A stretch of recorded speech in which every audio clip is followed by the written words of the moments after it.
Advance auto electrical. मेरे name is ज़मीर अहमद। दोस्तों, आज हम आपके साथ एक बहुत अच्छा, एक नॉलेजफुल, एक बहुत बेहतरीन वीडियो आपके साथ शेयर कर रहे हैं। किस प्रकार से डायग्नोस करना है और किस प्रकार से आपको टेस्टिंग करना है और किस प्रकार से आपको सारा कुछ आपको इस वीडियो के अंदर मैं दिखाने की और बताने की कोशिश करूँगा। तो अभी मेरे पास एक ECM आया है हैदराबाद से। तो ये वाला जो ECM है i10 के अंदर, ये वाला ECM लगता है ME17911। हम इस प्रकार के नाम से हम ECM को जानते हैं। जो इसकी सीरीज़ है ME17911, ये वाला ECM है। i10 में आता है, i20 में आता है, बहुत सारे गाड़ियों में यही सीरीज़ की ECM आता है। i20 वरना फ्यूडिक बहुत सारे पेट्रोल गाड़ियों के अंदर ये वाला ECM आता है, ठीक है। और एक हमने ऑन टेबल टेस्टिंग करने के लिए एक लगाया है स्मार्ट्रा, एक लगाया है ECM, एक लगाया है ट्रांसपोंडर, ठीक है। ये हमने सारा कुछ लगा दिया है। और एक बार इग्निशन को बंद करता हूँ, इग्निशन को ऑन करता हूँ। मेन रिले ऑन हो चुका है, यानी मेन रिले ऑन हो चुका है, चॉकलेट भी आ रहा है और हमारा सिक्योरिटी लाइट भी आ रही है। अभी मैं गाड़ी को क्रैंकिंग करूँगा, गाड़ी क्रैंकिंग हो नहीं रही है, ना तो फ्यूल पंप ऑन हो रहा है, ना तो हमारे इंजेक्टर, ना तो हमारे कॉयल फायर हो रहे हैं, ठीक है। अभी यही गाड़ी का भी जो सिस्टम है, यही सिस्टम है। जो जैसे ही मैं इग्निशन को बंद कर ऑन करता हूँ, तुरंत फ्यूल पंप आ रहा है, बंद हो रहा है, ओके। जैसे मैं क्रैंकिंग कर रहा हूँ उस टाइम पे ना तो इंजेक्टर फायर हो रहा है, ना तो कॉयल फायर हो रहा है, ना तो फ्यूल पंप ऑन हो रहा है। अभी हम देखेंगे क्या फॉल्ट है, क्योंकि गाड़ी के अंदर भी यही फॉल्ट था। इसकी वजह से हमारे पास भेजे हैं, जमीर भाई गाड़ी स्टार्ट नहीं हो रही है, तो उन्होंने DTC भेजा था, इंजन स्पीड सेंसर का कोड बन रहा था। तो हम इसके देखेंगे किस प्रकार का कोड बन रहा था और इसको किस प्रकार से हम ECM को रिपेयर करें। सबसे पहले मैं तो हमारा थिंकल का स्कैनर लगा चुका हूँ। अभी डायग्नोस में जाऊँगा, होंडई में जाऊँगा, ओके। जो लेटेस्ट वर्जन है, स्कैनिंग में चले जाता हूँ। हमारा VCA कॉन्फ़िगरेशन हो रहा है, ब्लूटूथ कनेक्टिंग हो रही है।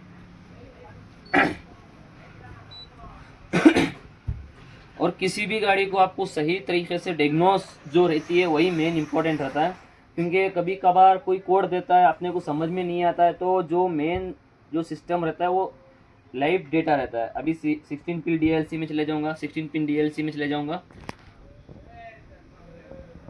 ऑटो में सर्च करके देखेंगे क्या हमारा ऑटो स्कैन हो रहा है। क्या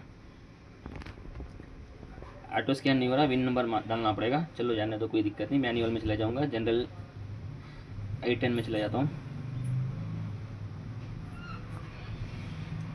i10 PA में चले जाता हूँ, 2000।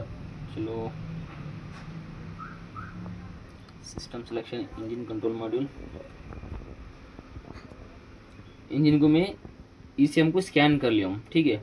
अभी देख सकते हैं इसके अंदर टोटल पेटल सिग्नल लो सर्किट का कोड बन रहा है एक, और दूसरा जनरेटर फेल टू टर्मिनल, इससे कोई लेना देना नहीं है। और can communication error with cluster, क्योंकि ये जो क्लस्टर का कोड बन रहा है, क्योंकि हमने क्लस्टर नहीं लगाया, इसकी वजह से ये can communication error with cluster बोल के आ रहा है। और एक जो मेन कोड बन रहा है हमारा, जो crank P0335 crank shaft position sensor, ये सर्किट, ये कोड बन रहा है। इस कोड से आप गाड़ी स्टार्ट नहीं होगी, ठीक है। इसके दो कारण हो सकते हैं, तीन चार कारण हो सकते हैं। या तो जो आपका क्रैंक सेंसर लगा होगा, 3 तार वाला लगा होगा, तो उसके अंदर आपको एक रेफरेंस आएगी 5 वोल्ट, और दूसरा आपको सिग्नल जाएगा। ओपन सर्किट के अंदर आपको 5 वोल्ट आएगा, और एक आपको ग्राउंड रहेगा। जब आप क्लोज सर्किट करोगे तो 2 वोल्ट से 3 वोल्ट के बीच में आएगा, और जो क्लोज सर्किट के अंदर जो रेफरेंस रहता है वो 5 वोल्ट ही रहता है। आपको प्रॉपर तरीके से वोल्टेज आपको टेस्टिंग कर लेना मल्टीमीटर के थ्रू। वोल्टेज आपका सही है तो आपको जाना है क्रैंक सेंसर के ऊपर, क्रैंक सेंसर के ऊपर डाउट आएगा। अभी इस गाड़ी के अंदर ना तो आपका रेफरेंस आ रहा है, ना तो आपका रेफरेंस आ रहा है, सिग्नल आ नहीं रहा है, तो वो हम रिपेयर कर लेंगे। अभी मैं देखो, क्रैंक सेंसर का कोड बन रहा है। अभी मैं जाऊंगा डेटा स्ट्रीम में, रीड डेटा स्ट्रीम के अंदर।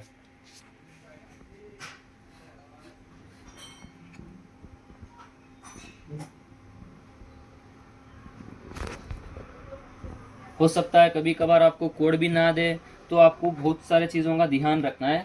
आपको मैं बता देता हूँ किन किन चीज़ों का ध्यान रखना है आपकी गाड़ी स्टार्ट नहीं हो रही है तो।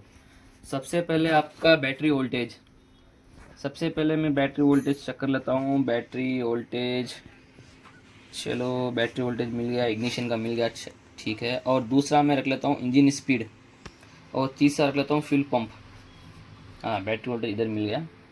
और तीसरा रख लेता हूँ फ्यूल पंप।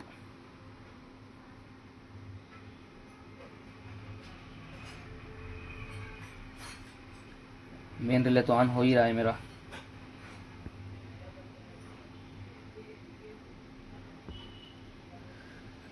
Fuel pump.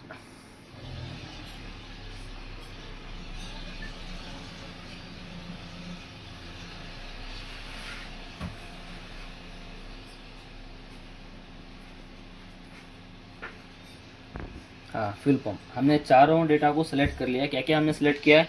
सबसे पहले इंजन स्पीड, और दूसरा बैटरी वोल्टेज, तीसरा फ्यूल पंप और मेन रिले। हमारा मेन रिले तो ऑन है, ईसीएम तो प्रॉपर ऑन हो रहा है, उसमें कोई गड़बड़ी नहीं है। और दूसरा जो हमारा है फ्यूल पंप, जैसे ही मैं इग्निशन को बंद करूंगा, इधर देखो, इग्निशन को बंद करूंगा, इग्निशन को ऑन करूंगा, ऑन होके बंद हो रहा है। इसका मतलब हमारी फ्यूल पंप पे सप्लाई ओके जा रही है, कोई दिक्कत नहीं है, कहीं से वायर कटी नहीं है, कुछ भी नहीं है। और तीसरा जो हमारा सेलेक्ट किया हमने बैटरी वोल्टेज, बैटरी वोल्टेज भी हमारा प्रॉपर है। और चौथा हमने सेलेक्ट किया है इंजन स्पीड। अभी मैं करूँगा क्रैंकिंग, जैसे ही मैं क्रैंकिंग करूँगा ना तो आरपीएम बढ़ रहा है, कुछ भी नहीं हो रहा है, यानी कोई रिस्पॉन्स नहीं आ रहा है। इसका मतलब ये है हमारा जो ईसीएम है, ईसीएम के थ्रू क्रैंक सेंसर का जो क्रैंकिंग का जो सेंसर होता है, उस सेंसर को सिग्नल नहीं मिल रहा है, इसकी वजह से अपनी गाड़ी स्टार्ट नहीं हो रही है। तो अभी मैं वीडियो को स्टॉप करूँगा, ईसीएम रिपेयर करने के बाद यही सेम डेटा मैं आपको टेस्टिंग करवाता हूँ। अभी मैं करता हूँ क्रैंकिंग बंद, इग्निशन को भी बंद कर देता हूँ, ईसीएम को निकाल लेता हूँ।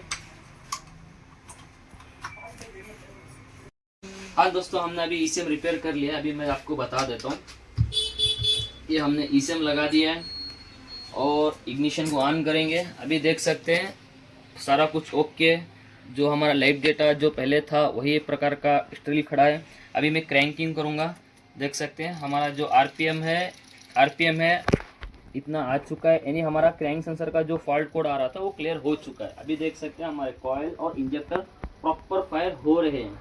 तो इसका मतलब ये वीडियो बनाने का मकसद ये है और पर्पस ये है, हर बार ईसीएम की दिक्कत नहीं हो सकती, ईसीएम से कहीं से वायरिंग कटी भी हो सकती है, और आपका सेंसर जो रहता है क्रैंक सेंसर का वो डैमेज भी हो सकता है।